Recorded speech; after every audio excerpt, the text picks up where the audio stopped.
আবামাজি বেশি বেশি করে কান্নাকাটি করবেন, মাপ চাবেন রে।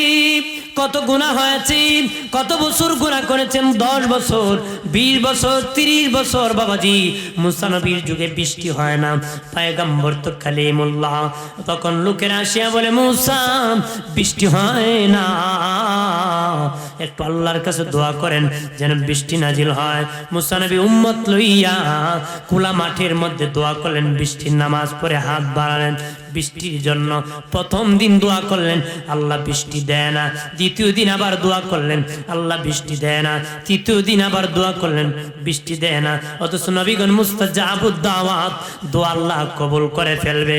পয়গম্বর কালিমুল্লাহ তুর পাহাড়ে যায়, আল্লাহ গো ও মালিক আল্লাহ, আমি না তোমার পয়গম্বর, আমি 3 দিন ধরে দোয়া করতেছি বৃষ্টির জন্য, তুমি দেখি আমার দোয়া কবুল করো না, বৃষ্টি নাজিল করো না। আল্লাহ বলেন, হে মুসা, তুমি যাদেরকে নিয়ে দোয়া করো ময়দানে, তোমার যে ব্যক্তিদেরকে নিয়ে দোয়া করো, এর মধ্যে একটা পাপিষ্ট আছে। 40 বছরের ভিতরে আমি আল্লাহকে একদিন আল্লাহ বলে ডাকে নাই, কোনো নেক আমল করে নাই, গুনার কাজ তার কোনো কাজা নাই। যে 40 বছরের ভিতরে কোনো নেক আমল করে নাই, ওই নাফরমানের কারণে বৃষ্টি দেয় না রে। ও মুসা, তারে বলে ময়দান থেকে উঠে চলে যেত। সে যখন চলে যাবে তখন দোয়া করলে আমি আল্লাহ বৃষ্টি নাজিল করব। ঠিক মুসা নবী এলান করে দিলেন, এই ময়দানে কে আছো 40 বছরের পাপিষ্ট, তাড়াতাড়ি ময়দান থেকে চলে যাও, তোর কারণে বৃষ্টি হয় না। যদি না যাস তোর নাম জানিয়া কানে ধরে বের করে দেব ময়দান থেকে। কানার মনে মনে জানা আছে, বাবা বাড়িওয়ালা একা শুধু কইছিল সুর, 10 জন সুর দৌড় মারছে। মুসা নবী বলার সাথে সাথে 40 বছরের পাপিষ্ট বাবা জেনে ফেলেছে আমি তুই 40 বছরের পাপিষ্ট। মনে মনে বলে, ও মালিক আল্লাহ, আমি 40 বছরের গুনাহগার। এখন যদি কান্না করি মানুষ বুঝবে আমি গুনাহগার, আওয়াজ করি মানুষ বুঝবে আমি গুনাহগার, ময়দান থেকে উঠে চলে যায় আমি চিনে ফেলবে আমি গুনাহগার। আল্লাহ গো, আর জীবনে হাঁটতে পারবো না, চলতে পারবো না, চেহারা দেখাতে পারবো না, মানুষ আমাকে নিকৃষ্ট ভাববে, পাথর মারবে, দূর করে দিবে। ও মালিক আল্লাহ, 40 বছর ধরে তুমি খাওয়াইতেছো, একদিন খাওয়ান বন্ধ করো নাই, হাঁটাইতেছো হাঁটা বন্ধ করো নাই, হাত ভালো রাখছো, আমার রিজিক দিতেছো, একদিনও বন্ধ করো নাই। আমি এই 40 বছরের পাপিষ্ট, আমার মা জানে না, বাপ জানে না, ভাই জানে না, বোন জানে না, বিবি জানে না, আদরের সন্তান জানে না, বন্ধু বান্ধব কেউ জানে না, ময়দানের কেউ জানে না। আল্লাহ গো ও মালিক, আমি যদি ওই ময়দান থেকে উঠে চলে যাই, সবাই বুঝতে পারবে আমি 40 বছরের গুনাহগার। কিন্তু 40 বছরের ভিত্তি তুমি একদিন আমার লজ্জায় ফেলে দেও নাই। আল্লাহ গো, আজকে এই ময়দান থেকে উঠেইয়া আমার লজ্জায় ফেলে দিও না। আমি ভিতরে তওবা করতেছি, তুমি আমারে ক্ষমা করো, আসমান থেকে বৃষ্টি নাজিল করো। মুসা নবী তাকায় দেখেন সাদা আকাশ কালো হয়ে গেছে। সুবহানাল্লাহ বলেন না, সাদা আকাশ কালো হয়ে গেছে, বৃষ্টি পড়া শুরু হয়ে গেছে। আল্লাহকে বলে, ও মালিক, আর কোন পয়গম্বর আছে নাকি তার দোয়ায় তুমি বৃষ্টি নাজিল করে? আল্লাহ কয় না, আর কোন পয়গম্বরের দোয়া আমি নাজিল করে নাই। মুসা নবী কয়, আল্লাহ তুমি না বললা ওই পাপিষ্ট ময়দান থেকে উঠে যদি না চলে যায় তুমি বৃষ্টি নাজিল করবা না, কিন্তু পাপিষ্ট ময়দান থেকে উঠে চলে যায় নাই, তুমি তো বৃষ্টি নাজিল করেছো। আল্লাহ বলেন, হে মুসা, যার কারণে আমি আল্লাহ বৃষ্টি নাজিল করি নাই, তার দোয়ার কারণে আমি বৃষ্টি নাজিল করছি। মুসা রে, যার কারণে আমি আল্লাহ বৃষ্টি নাজিল করি না, তার দোয়ার কারণে, তার তওবার কারণে বৃষ্টি নাজিল করেছি, তার দোয়াই।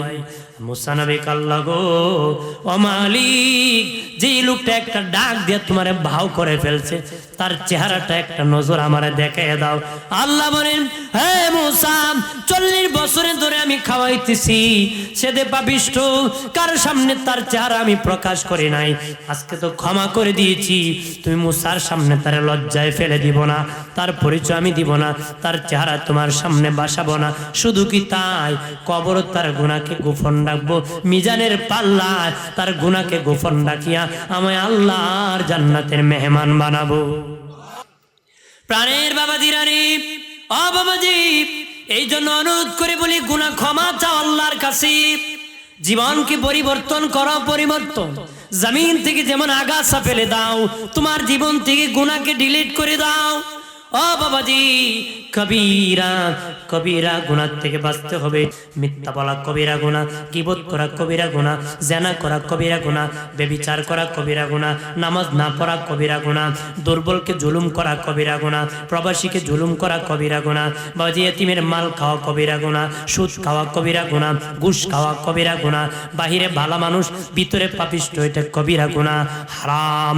বাবাজি মিথ্যা বিচার করা কবিরা গুনাহ, মিথ্যা সাক্ষী দেওয়া কবিরা গুনাহ, জিনা করা কবিরা গুনাহ, বাবাজি মা বাবার অবাধ্য কবিরা গুনাহ, বাবা ইয়াবা মদ পান করা কবিরা গুনাহ, হাঁটুর উপর কাপড় পরা কবিরা গুনাহ, টাকনুর নিচে কাপড় পরা কবিরা গুনাহ, নাপির নিচে কাপড় পরা কবিরা গুনাহ। এই সমস্ত কবিরা কবিরা গুনাহ থেকে বাঁচতে হবে, মাপ নিতে হবে।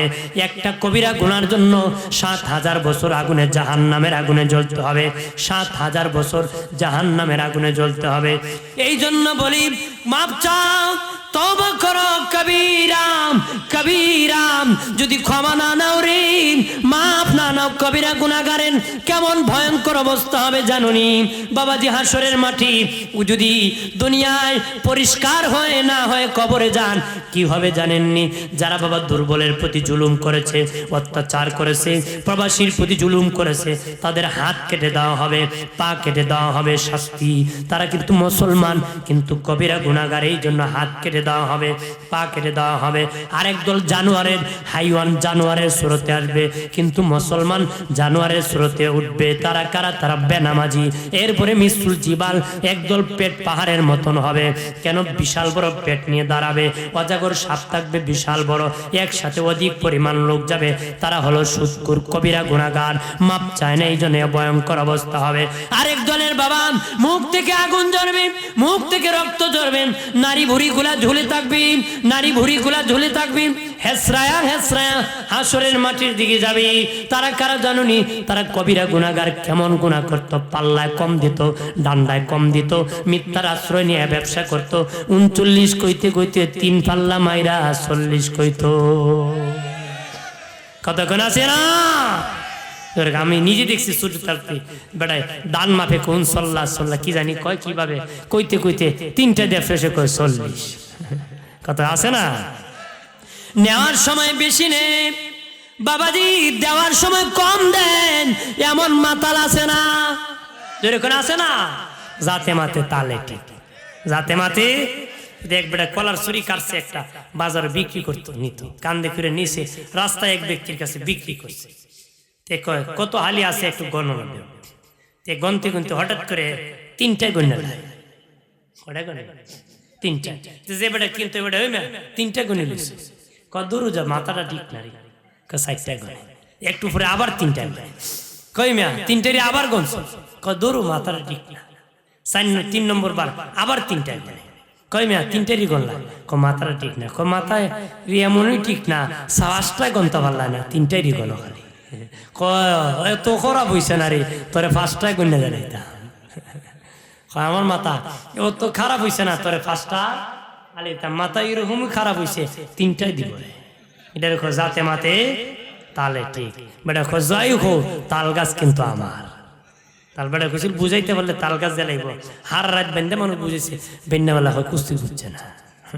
সকালবেলা কি কয়? কিছুই। বাইরে আমার খেয়াল করে ভালো করে, যারা মিথ্যার আশ্রয় নিয়ে ব্যবসা করে বাবা, কিনছে 10 টাকা দিয়া কনা, কিনছি 15 টাকা, 17 টাকা বিক্রি না করলে লস হবে। হাজি সাহেব আপনার লাগিয়া খালি, আরে হুজুর আপনার জন্য, ওগো বিয়ায় আপনার জন্য। এরা মিথ্যাবাদী জাহান্নামী কবিরা গুনাহ, তাদের মুখ থেকে আগুন ঝরবে, মুখ থেকে রক্ত ঝরবে, নারী বুড়ি গুলো ঝুলে যাবে। অথবা পাল্লা ডান্ডিতে কম দেয়, ধোকাবাজি করে, সবজি বাজারে নিবে, নিচে মন্দটা উপরে ভালোটা। কতক্ষণ আছে না? ধোঁকাবাজ নবীর উম্মত না, ধোঁকাবাজ নবীর উম্মত না, এটা ধোঁকাবাজি। হযরত ওমর ফারুক রাদিয়াল্লাহু তাআলা আনহুর শাসন আমলে বাবাজি সাদা দাড়ির মধ্যে কালো রং দিয়ে এক ব্যক্তি বিবাহ করেছিল। 1 মাস পরে যখন তার দাড়ি সাদা হয়ে গেছে, ওই মেয়ের বাবা খলিফার কাছে বিচার দিয়েছে, আমিরুল মুমিনিন অমুক বুড়া লোক সাদা দাড়ির মধ্যে কালো রং লাগে, আমার মেয়ে বিয়ে করছে, যুবতী মেয়ে, আমি বিচার চাই। খলিফা ডাকিয়া বললেন, সত্যি কি তুমি সাদা দাড়ির মধ্যে কালো রং লাগে বিয়ে করছো? কহা আমিরুল মুমিনিন, আমি সাদা দাড়ির মধ্যে কালো রং লাগে বিবাহ করেছি। হযরত ওমর ফারুক বলে, বুড়া তুমি ধোঁকাবাজি করেছ। আল্লাহ নবী বলেছেন ধোঁকাবাজ আমার উম্মত না। যে ব্যক্তি উম্মত না, হাসরের দিন সে যদি বাবাজি তাহাজ্জুদ গুজারি হন, ইবাদত করতে করতে কপাল দাগ ফালায় দে বাবা, চিল্লা দিতে দিতে কাবা ঘরে যেতে যেতে বাবা একদম শেষ হয়ে যায়। আর যদি আমার নূরের নবীর উম্মতের খাতায় নাম না থাকে, সুপারিশ পাবে না। রে নবী বলেন ধোঁকাবাজ আমার উম্মত না। হযরত ওমর বলেন তুমি ধোঁকাবাজি করেছো, নবীর উম্মত না। উম্মত না হলে দুনিয়ার থাকার কোনো অধিকার তোমার নাই। এই মুহূর্তে তোমার গর্দান আমি আলাদা করে দিব। তখন সে জোর হাত ধরে আমিরুল মুমিনিন, ওই হাদিস আমি জানতাম না, যদি জানতাম তাহলে আমি ধোঁকাবাজি করতাম না, আমারে মাফ করেন। তারপরও বাবা 80 খান বেত তার পিঠে মারা হয়েছিল। কয়খা আমরা বেটা মারতে মারতে তুতে মেরে, ঠিক কিনা? কেন মারে? বুড়া জেনে বোঝা না, কিন্তু লঙ্গি খুললে হয়ে গেছে, তাহলে বোঝা গেছে বুড়া দিয়ে হয়েছে। কতক্ষণ ঠিক কিনা? তাহলে বোঝা গেছে বুড়ো হয়েছে। তাহলে বুড়ো বোঝা গেছে কি বুড়া হইতে হবে। দাড়ি রাখেন বা না রাখেন, কালি দেন, বুড়া হতে হবে। কতক্ষণ ঠিক কিনা? আমার বানের বাবাজি খেয়াল করেন, ভালো করে। ও বাবাজি, এরপরে বাবা আরেক দল হবে উপর দিকে। শেষ করে দিব না, আর কয়েক মিনিট করবো? হ্যাঁ, বিরক্ত হইতেছেন না? আমি আবার বিরক্ত করে ওয়াজ করতাম চাই, যত কম কমে তত ভালো, আমি তাড়াতাড়ি ঘুমাই। এটা আমার লে ভালো। হ্যাঁ না, আর কয়েক মিনিট কইমু, যেটা দিচ্ছি শুরু করছি এটা একটু শেষ করে ভাই। হ্যাঁ, সারা রাত থাকবেন আমি জানি, যারা কইছে সারা রাত ওরা আগে যাইব আমি জানি। তো আমরা যখন গাছও তুলি সকাম 3টা দেয়, আর নামার সময় একটাও হয় না। এক মৌলানা ওয়াজ করতেছে, খালি ময়দান খালি হইতেছে, বেটা চোখ মুজে মুজে ওয়াজ করে। কিছুক্ষণ পরে দিকে বাম দিকে এক বেটা বইয়ে কাঁদতেছে, কই রে বউ তুমি আল্লাহ রইলে দৌড়মে রাখো, আমি মাইক নেই। কেদা আমি মাইক নেই, আমি জানি সারা রাত করলে মাইক নেন ছাড়া আর কারো পাওয়া কোন উজুর আনছে রে, মাইক কি ছাড়ে না। আমি আর কয়েক মিনিট বাইরে আমার ও বাবাজি আরেক দল হাসরের মাঠে দাঁড়াবে, কবিরা গুনাহগার। তারা কারা জানো নি? তাদের পরিচয় কি? তারা হলো বাবা, দেখা যাবে উপরে কোনো সমস্যা নাই, কিন্তু ভিতর থেকে পচা গন্ধ, দুর্গন্ধ বের হবে। শিকাল মরে গেলে, কুকুর মরে গেলে যেমন দুর্গন্ধ বের হয়, এমনি বের হবে। আল্লাহর পক্ষ থেকে বলা হবে তারা কবিরা গুনাহগার। তারা কেমন কি গুনাহ করত? উপরে উপরে ভালো মানুষ ছিল, ভিতরে ভিতরে আত্মসাৎ করত। কি করত? মানুষের হক মেরে খাইতো, ভাইয়ের হক মেরে খাইতো, বোনের হক মেরে খেত, বাবাজি পাড়া প্রতিবেশীর হক মারতো, হারাম কাজ করত। উপরে সুফি সাহেব, ভিতরে সব বন্ডামি রাখরা ছিল। আছে না? এই জন্য নবী বলেন আমার উম্মত 3 প্রকার। এক প্রকার উম্মত গোলাপ ফুলের মতন, আরেক প্রকার উম্মত কমলা লেবুরের মতন, আরেক প্রকার উম্মত খেজুরের মতন। নবী বলেন কমলা লেবুর দেখতে যেমন, বাহির যেমন, ভিতর তেমন, দেখতে যেমন, খাইতে তেমন। কথা বলেন না? দেখতে যেমন, খাইতো তেমন। নবী বলেন আমার এক দল উম্মত হবে, তাদের বাহির যেমন, ভিতর তেমন। তার বাহিরও সুন্দর, ভিতরও সুন্দর। কমলার বাহিরও সুন্দর, ভিতরও সুন্দর। তারা হাসরে উঠতে দেরি, জান্নাতের মেহমান হতে দেরি হবে না। আরেক দল নবী বলেন খেজুরের মতন হবে। খেজুর দেখতে বেশি সুন্দর না, চিমট খেয়েছে মুখে দিলে লাগে মিষ্টি মজা লাগে। নবী বলেন আমার একদল উম্মত দেখতে বেশি সুন্দর দেখা যাবে না, গরিব হবে, বাঙ্গা ঘর, দেখতে কালো হবে, নাকের সেন্টার ঠিক না, পায়ের ফাটা হবে, রেল লাইনের মতন হতে পারে। বাবাজি সেই ব্যক্তি দেখতে বেশি সুন্দর নয়, চিরা পাড়া কাপড় হতে পারে, কিন্তু তাদের ভিতরটা অনেক ভালো। খেজুর দেখতে সুন্দর না, খাইতে মজা, তাদেরকে দেখতে বেশি সুন্দর না, ভিতরখানি অনেক ভালো। তারা হাসরে উঠতে দেরি, আল্লাহর জান্নাতের মেহমান হতে দেরি নাই। আরেক দল হবে গোলাপ ফুলের মতন। নবী বলেন গোলাপ ফুল দেখতে সুন্দর, খাইতে লাগে তিতা। কন্যা কিতা খাইতে লাগে তিতা বাবাজি। নবী বলেন একদল উম্মত দেখতে সুন্দর, ভিতরটা তাদের অনেক খারাপ।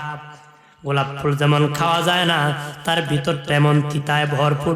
তারা হাসরে উঠতে দেরি, জাহান্নামে যেতে দেরি হবে না, তাদের মুখ থেকে পচা গন্ধ বের হবে, কবিরা গুনাহগার। এরপরে আরেক দল কি, গরু জবাই করলে যেমনি ভাবে কণ্ঠনালী আলাদা হয়ে যায়, বাবাজি মাথা আলাদা হয় না। গরু আমরা যখন জবাই করি মাথা আলাদা করি না, কণ্ঠনালী আলাদা করি।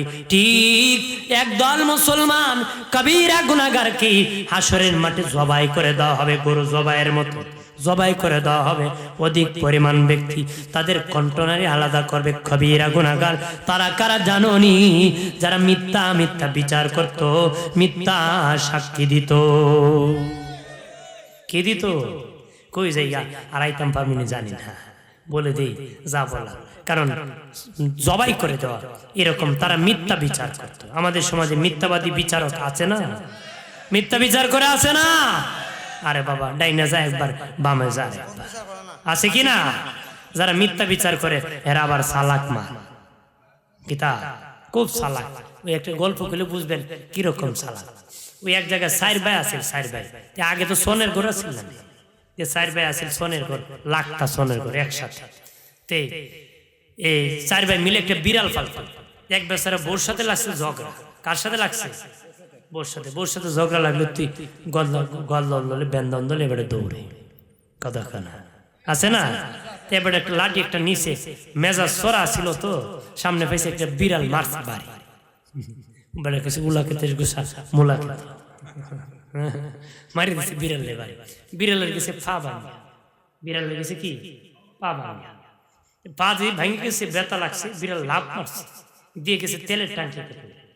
তেলের ট্যাঙ্কিতে উঠিয়া ঠান্ডা লাগছে, গেছে চুলার পার, আসিল আগুন, তেল তো শরীরে লাগাই আসছে না, চাষ করে তার শরীরে আগুন ধরে গেছে। বিড়াল আগুন দিকে লাভ দিয়া উঠে গেছে গা সোনের সাপ। সাইরে ঘরের আগা মাথায় দৌড়ে আর দৌড়ে লাগিয়ে গেছে সাইরে ঘরে আগুন, লাগিয়ে গেছে কি আগুন দিয়া ঘর জ্বালাই নিছে।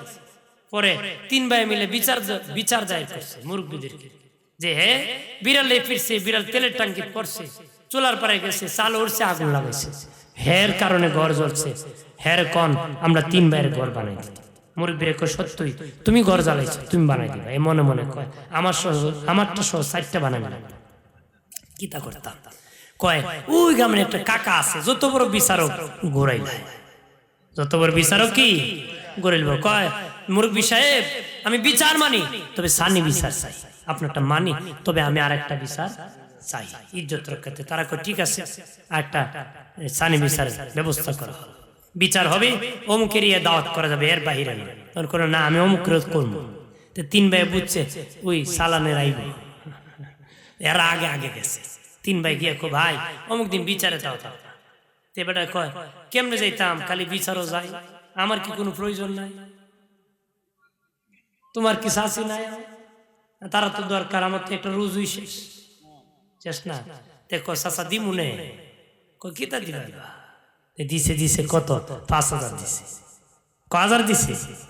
ওই যে বেটা বিড়াল লিফিটটা জ্বালাইছে, হ্যাঁ গেছে কথা কইতে কইতে থেকে 5000 ভাও করন জানা দিছে 10,000। দিছে কয় হাজার? 10,000। বিচারের দিন আইছে, বিচারে বৈশা সবাই আবার রায় দিছে, হ্যাঁ তুমি ঘর জ্বালাইছো, ঘর বানিয়ে দিবা। তখন টাকা খাইয়ে দিয়ে আইছে মুরব্বী, সভাপতি সাহেব অনুমতি দিলে একটা কথা আমি কন দাঁড়াইছে। দাঁড়ায় কয় রে আমি 5-এর বিচার করতাম না 10-এর বিচার করতাম?